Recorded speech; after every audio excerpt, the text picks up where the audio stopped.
kana kan, intikam, intikam. Dişe diş, kana kan, intikam, intikam. Allahu Ekber! Allahu Ekber! Allahu Ekber! Allahu Ekber!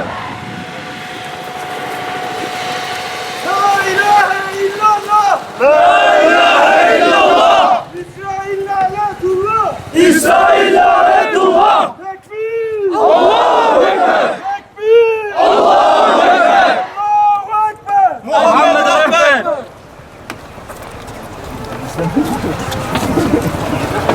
İntifada, bir intifada. Erkekler sol tarafa. İntifada müstemirra. Hatta da'udena ürgün. İntifada müstemirra. الذين إذا أصابتهم مصيبة قالوا إنا لله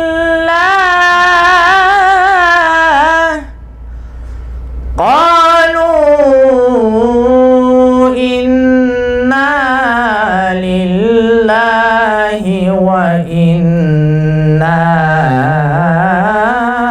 إليه راجعون.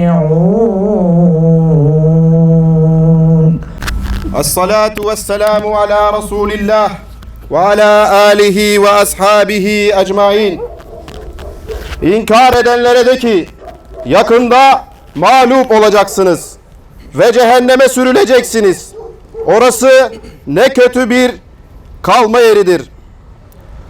Değerli basın mensupları, kıymetli Mescid-i Aksa murabıtları ve sevgili arkadaşlarımız, topyekün bir soykırım hedefiyle hareket eden işgalci Siyonistler her geçen gün işgali genişletmekte ve ilk kıblemiz Mescid-i Aksa'mızı necis postallarıyla kirletmektedir. Bu kutsal beldenin kutsiyetini hiçe saymakta ve adeta bütün bir İslam alemine meydan okumaktadır. Filistin halkı soykırım ve işgal karşısında meşru müdafaa hakkını kullanarak kendi topraklarının, vatandaşlarının canını ve İslam ümmetinin izzetini ve şerefini korumaktadır. Her gün şehit vermesine rağmen direnişi cephe cephe yürüten, büyüten Filistin halkının şanlı direnişine selamlıyoruz. Tekbir! Allahu Ekber! Tekbir! Allahu Ekber! Tekbir! Allahu Ekber! Ve diriliş bir an değil, her demdir. İzzetli Filistin halkının haklı mücadelesinde muvaffak olması için dualarımızı gönderiyoruz. Yüce Allah yardımcıları olsun, onları muzaffer kılsın. Amin. Filistin halkı yalnızca kendi topraklarını savunmamaktadır. İslam ülkelerinin izzetini, şerefini de savunmaktadır. Hal böyleyken Müslümanların resmi, sivil, tüm unsurları ekonomik, askeri ve manevi olarak Müslüman kardeşlerinin Filistin'in yanında yer almalıdır. Filistinli Müslümanlar işgale karşı direnişlerinde yalnız bırakılmamalıdır. Siyonist çete işgal ettiği Filistin topraklarından defolmalıdır. İşgalci çeteyi gelinen aşamada katliamcı ve işgalci uygulama, ambargoyu kaldırması ve yeni bir katliam girişmemesi konusunda uyarıyoruz. Unutulmamalıdır ki Siyonizm İslam dünyasının bağrına saplanmış zehirli bir hançerdir. Kocaeli Üniversitesi öğrencileri olarak bir kez daha en yüksek sesle haykırıyoruz ki, diyorum ki canımızla, kanımızla, malımızla ve gençliğimizle ilk kıblemiz Mescid-i Aksa'mızın ve Müslüman kardeşlerimizin yanındayız. Filistin ve Mescid-i Aksa'nın özgürlüğüne giden her meşru eylemin yanındayız ve destekçisiz. Bu yolda üzerimize düşen her türlü fedakarlığı yapmaya da hazırız. Kahrolsun Amerika, kahrolsun İsrail. Kahrolsun Amerika, kahrolsun İsrail. Evet, buradan Kocaeli Üniversitesi Umuttepe yerleşkesinden sesleniyoruz. Türkiye'den, Kocaeli'den, üniversitemizden selam olsun Filistin halkına. Selam olsun Gazze halkına. Tekbir! Allahu Ekber! Tekbir! Allahu Ekber! Selam olsun kahraman mücahitlere. Selam olsun Filistin, Gazze'nin direnişine ve dirilişe selam olsun. Ey Rahman, ey Rahim, ey Rauf olan Rabbim. Onlar kadınları, çocukları, yaşlıları katlettiler.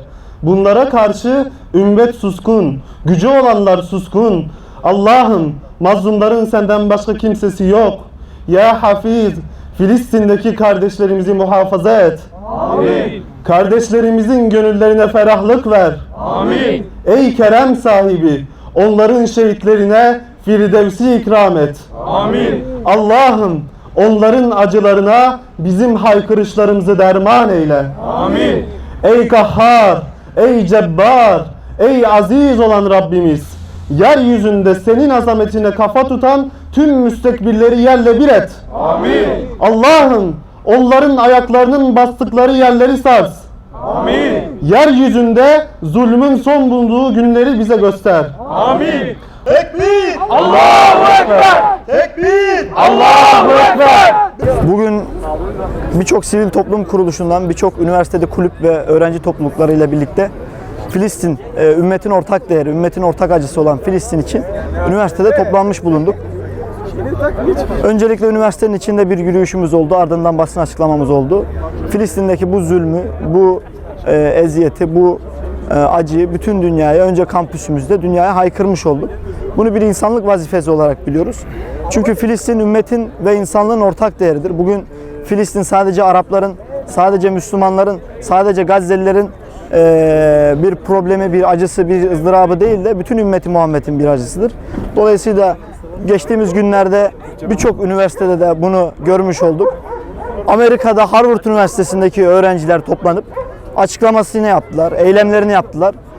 Dünyanın çeşitli ülkelerinde, çeşitli devletlerinde gerek Müslüman olsun, gerek Avrupa'da olsun, gerek Amerika'da olsun üniversitede bu insanlık dramını öğrenciler üniversitede gündemlere taşıyorlar. Üniversitede bu ortak mitingimizi, ortak basın açıklamamızı, yürüyüşümüzü yapmış olduk. İnşallah buradaki ekiple, buradaki arkadaşlarla Filistin'de, Gazze'de bu bir kez daha toplanıp alnımızı secdeye koyabilmeyi, Kubbet-i Suarha'da, Mescid-i Aksa'da beraber cemaatle namaz kılmayı Rabbim bizlere nasip eylesin inşallah diyorum. First, I want to say Assalamu alaikum wa rahmatullahi wa barakatuh to those who are upon the truth, to those who know what's happening in Palestine right now, and to those who understand the situation.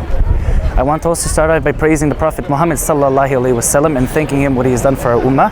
I would like you as people, not even as Muslims, but as people, just to understand what's happening in Gaza, in Palestine. It is absolutely horrible. You don't have to be Muslim to have a heart. You just have to be human. They don't have basic rights. In Gaza right now, no food, no water, no electricity, no nothing. I've seen videos where kids are crying and dying, getting bombed in residential areas, not even attacking the military, but attacking people, the civilians. As a person, I can understand attacking civilians, but little kids, women, old people, enough is enough. It's really getting out of control. If you're gonna attack, at least attack the soldiers, don't attack the innocent civilians. Honestly, it does not take much to understand what's happening. It does not take much to have a heart.